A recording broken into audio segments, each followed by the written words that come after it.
Congratulations to all of our pro riders.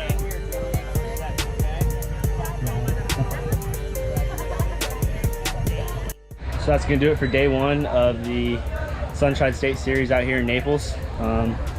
Had some good laps, was able to win them all. Had a nice battle with an amateur Western Merlot, and then that race was a little wet, and then the main event it just kept raining, so had to play with the weather and the conditions and stuff, but we were able to get it done.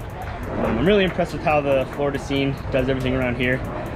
Not as big of a payout as the Tangent Pro-Ams, but it is pretty cool to have a consistent series out here that they do and put up some money for. So that'll be it. Peace.